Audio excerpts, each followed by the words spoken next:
Hi, my name is Red, and welcome to my TED Talk. This time, we're going to discuss about radioactivity in waters in the Philippines. Audio Jungle.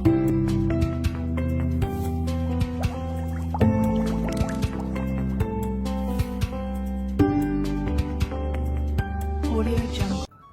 According to Philippine Nuclear Research Institute or PNRI, radioactive material was indeed found in existing coral and waters in the West Philippine Sea. PNRI Director Carlo Arcilla said in a news conference that traces of iodine-129, a radioactive material, was found in corals in the sea. In a follow-up interview, he said the radiation is not dangerous but traceable. The question is, what is it and why is it there? Possibly because nuclear activity is happening in the area or in neighboring countries. Based on data received from the Global Environmental Monitoring System, there's an increase in background radiation in the South China Sea in connection with radiation incident, said Russia's agency. It added that the radiation levels did not currently threaten the Russian population, and it has increased the radiation monitoring and adjacent border areas.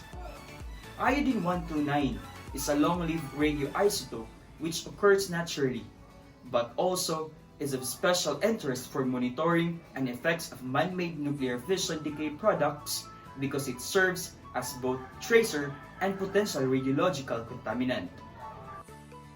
United States Environmental Protection Agency or EPA website states that most iodine-129 in the environment come from nuclear weapons testing.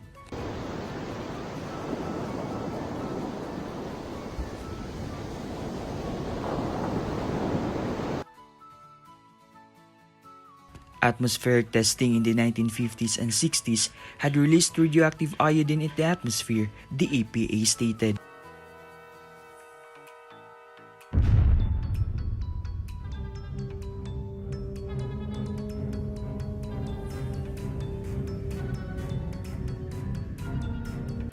March 2011. The world's eyes were trained on Tokyo Electric Power Company's Fukushima Daiichi nuclear plant. PNRI Director Arcilla said the initial findings were documented by PNRI scientist Dr. Angel Bautista III as part of his 2016 dissertation at the University of Tokyo on the effects of nuclear activities on the environment, including the possible effect of Japan's Fukushima nuclear power plant accident in 2011. The study found the radiation was not from Fukushima, so it may have come from new undetermined activities. Arcilla said they might have come from nuclear-powered vessels.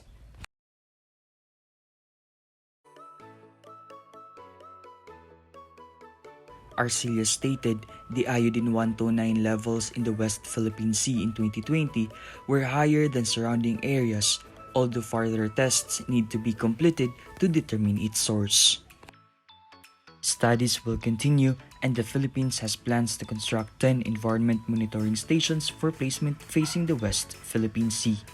Other ASEAN countries also have plans, as some of them also face the West Philippine Sea. Dr. Bautista, in a phone interview, said that based on the history of the corals, they were found to have already had a high level of iodine-129 deposits from the 1950s to the present. So that means the corals had iodine-129 even before the Fukushima accident occurred in 2011. However, Dr. Bautista said that it's yet to be determined if the contamination in the seawater was caused by natural concentration or other sources. Bautista said he is continuing the studies in the coral and seawater contamination. According to Arcilla, at the meeting of the ASEAN Network of Regulatory Bodies on Atomic Energy or ASEAN-TON in Vietnam in November 2020, the countries were very concerned when he reported about the findings. Any findings will be shared among ASEAN countries as an obligation under ASEAN-TON. This is Rodel A. Mangin, and this is TED Talk.